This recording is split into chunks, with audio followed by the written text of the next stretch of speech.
Here's something that I have not done for a long time. Today is Saturday, May 26th, I think. Yeah, 26th. It's 11:40 a.m. And I'm here in Atlanta, walking to Trader Joe's to go get some food. It's a pretty good time to go to Trader Joe's, well, to get food in general, just because I've run out of coffee. And if there's any indication that it's important to get some more supplies for eating and all, it's definitely when you run out of coffee, because that's definitely going to put the halt on the majority of what makes me happy day to day if I don't have coffee to drink. And so this is a very necessary trip to Trader Joe's and get some more coffee, get some good food to eat. This morning, I woke up a little bit later than usual, around 9:15, 9:20, and my body's felt very sore for months now. Just, I guess, the excessive biking and now push-ups on top of that. The resurrection of our Lord. So today, I was in the morning filling out an essay for the Peace Corps about, there's 2 required essays, and I'm now doing one that kind of answers the question why I want to go into the Peace Corps, how my previous experiences have prepared me to be in the Peace Corps, and how I plan to satisfy the 10 core expectations of what the Peace Corps entails. And I was kind of struck while I was doing that it'd be really nice to go for a walk and just kind of get back to, I don't know, what I was doing all the time in Japan. Maybe it was writing a little bit about Japan in the essay that really made me want to do this. But either way, I'm happy that I'm not on my bike right now. Give my legs a little bit of a break from the constant hammering that I've been doing to them for months on end now, and just get back to more of a slow pace, more observational kind of journey. Can look around. I'm going to be taking a route that goes through a bunch of neighborhoods to get to Trader Joe's, which is basically more or less the route that I take when I go to work, although I never really have that much time or attention to look around and see what the area is comprised of when I'm going to work. Obviously, I'm usually in a rush. And so now it'd be nice just to kind of take my time and also just to reflect a little bit more than I usually am able to, because I guess I'm on my bike and listening to music and not really paying attention to my thoughts as much as I am just focusing on what I'm doing. So, taking my first left, still inside the neighborhoods. It's been nice coming to Atlanta because since coming back from Japan, I had this understanding that there must be more to the city than I knew before I left to go to Japan. Because when I was in Japan, I was able to discover a lot and see that you have a main road always in an area that takes you to and from wherever you might be staying, but there's always areas that flank that area, and if you look around in those areas, you can find cool and new things. Hey, how's it going? Good, and you? Good. Although now when I pass people like I just did here, it's a little bit more awkward because in Japan, they didn't understand what I was saying, so it didn't really matter. But here, everyone knows what I'm saying. So the ramblings of someone talking to themselves probably appear a bit more queer to those who understand. But anyway,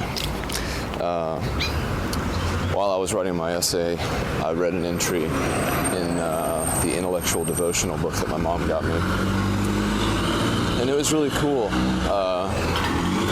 It was talking about that Robert Frost poem, The Road Not Traveled, and how most people misinterpret it to mean some sort of a empowered destiny type writing. But Robert Frost actually intended it to mean there are always diverging paths in your life, and you can never really know where any of them go. You can only know where the ones that you choose take you. And it was nice to read that in the midst of writing the essay. It was kind of inspirational. And reading that poem the first time, because they included it in the text, well, I understood what he was trying to say. And I think it's a very Eastern kind of belief, just that, there are these paths, but you ultimately can only take one of them. There's something very anti-Western, or just not common to Western thought, that is expressed in that poem. And I think that's why maybe it's commonly misinterpreted. But who knows? Who knows? Another thing this morning that I was looking into, just taking these very mini breaks from the essay so that I could, kind of recharge my mind and not get too drained, focusing intently on trying to answer the questions. I think that I would like to go to Washington, D.C. this summer, for a week or so, and go by train is what I would like to do. I've never taken the train in the States, and took it all the time in Japan, but this would be like a 13-hour train ride, and even in Japan I was never on the train for that long. And so the Pereiro family beach trip is coming up this next week, but I haven't really found a good way to do that, to kind of get on board with everyone who's going on that trip. And so there's a little bit of a natural resistance to me being able to join that. And a little while ago I had thought about taking a train up to New York and spending some time up there just to kind of see the city, because I've never been up there. But on second thought, I kind of realized that I didn't really want to do that. It's very expensive. I think the train ride might be double long, like a 25-hour train trip or so. And I don't know anyone in New York, so I would basically get there and then just have to entertain myself doing whatever for however long I was there. But if I go to Washington, D.C., I can stay with the Finleys and reconnect with them. Their daughter, Morgan, right now is in Thailand, kind of traveling in the Southeast Asian region to a bunch of different countries. She wants to be a urban developer, or urban designer, city planning, that kind of thing. And so she's kind of getting a taste of different cities throughout the world. And she should be back by the time I was thinking that I would go to DC. And that would be really cool to reconnect with their family. Another benefit about going by train is that I would be able to bring my bicycle as just like carry-on luggage. And so the Finleys wouldn't have to entertain me the entire time I was there. John Finley, who I did the RAGBRAI with, he works for the Geological Survey, the USGS, and I'm sure he has a bunch of good maps of the area, so I could just, go explore DC on my bicycle and get to know the area a little bit, get lost, find myself, as I've liked to do here so often in Atlanta, but now do it in a new city for a little while. So, I could maybe entertain myself doing that. Me? Yes.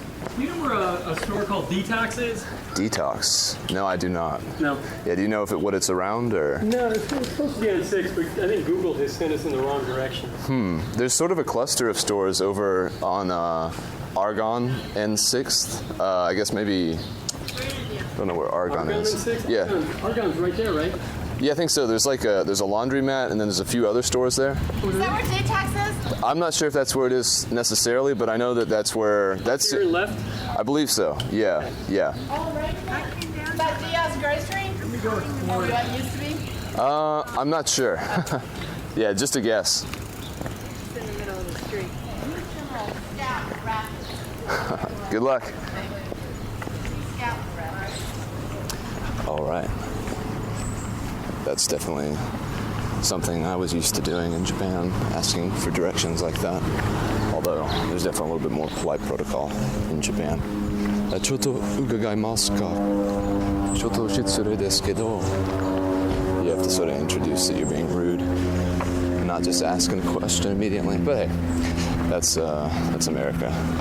That's the difference between East and West.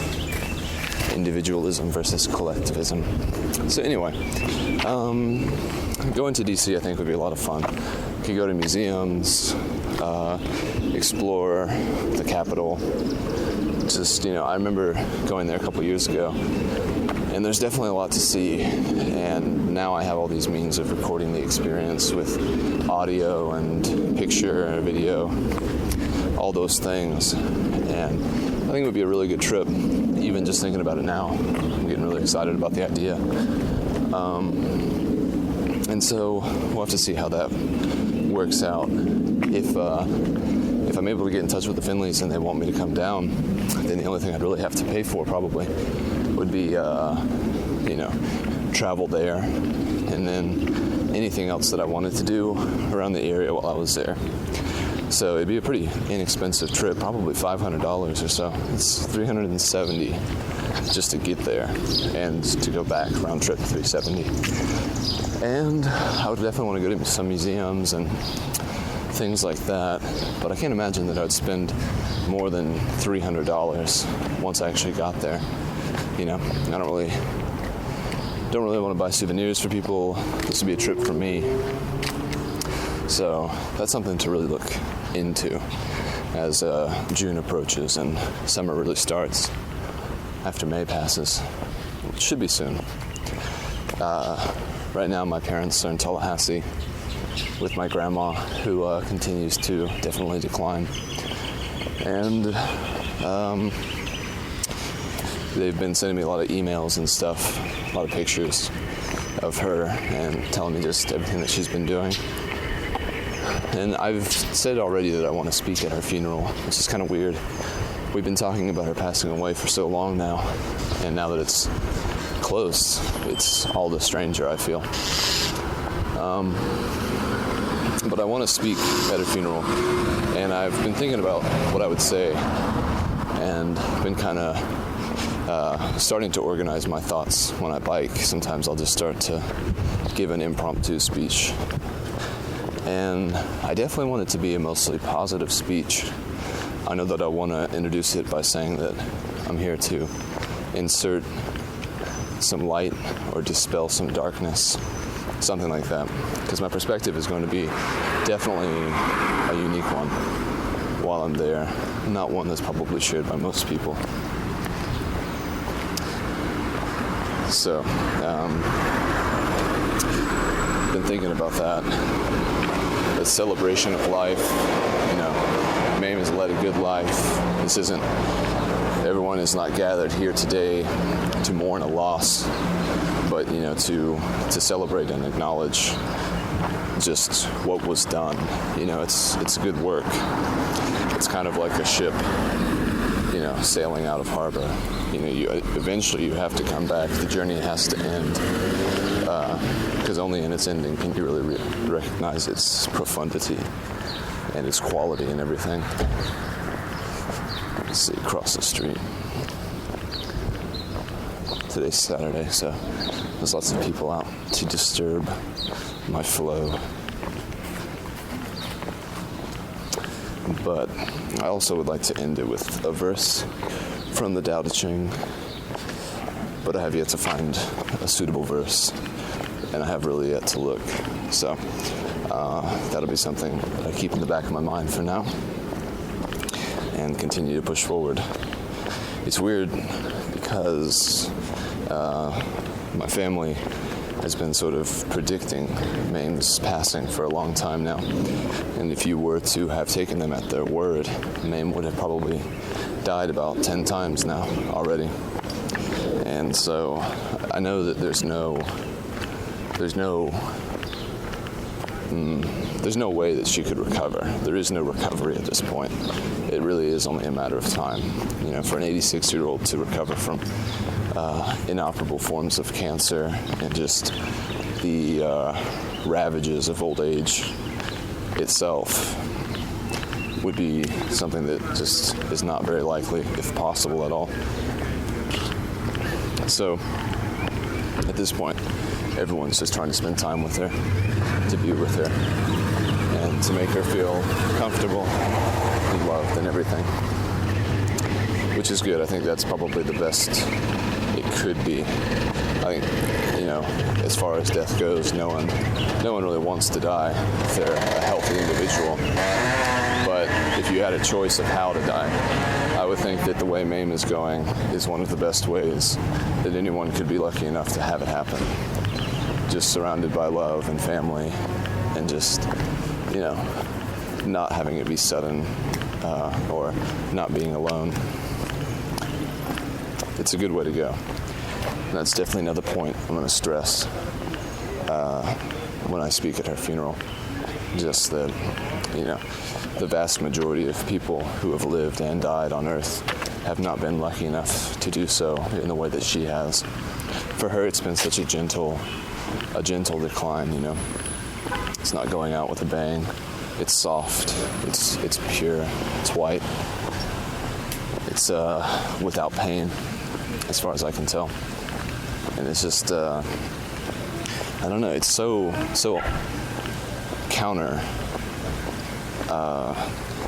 So opposite of what my grandpa, my mom's dad, experienced.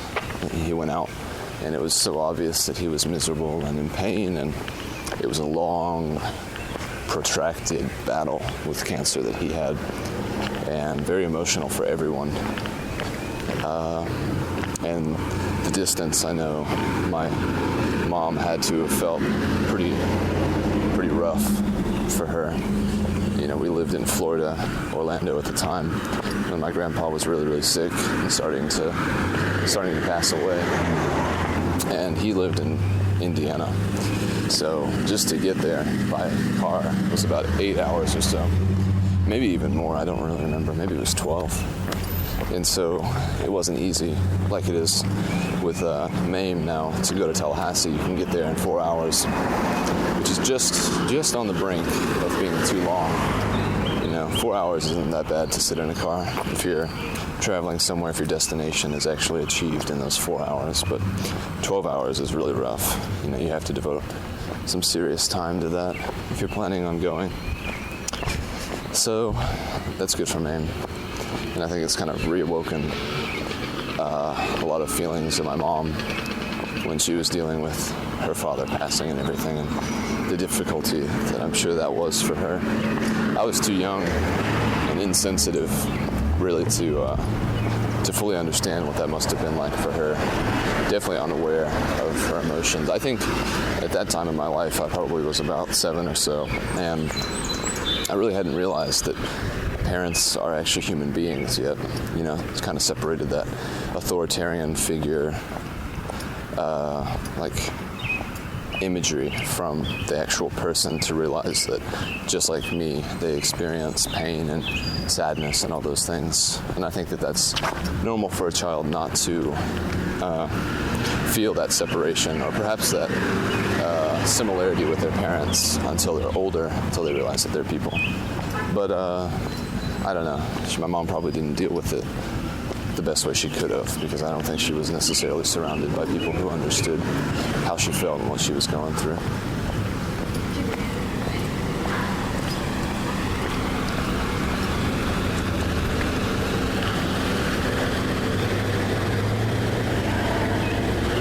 And now I'm at the intersection of 8th Street and Charles Allen, and things are starting to get a little busy, so I think I'm going to go now. Leave it there, maybe take it up on the way back. Maybe not, I don't know. There's not much more to say. We shall see.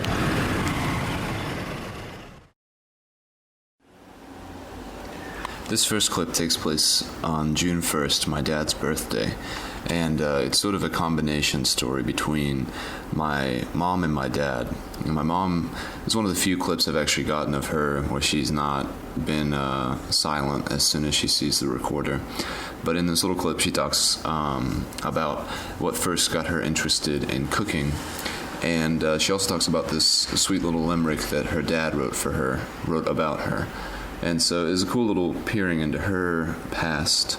And I don't know much about either one of my parents' pasts, but I like it when things like this get said because it kind of gives a more well-rounded, I guess, picture of the whole.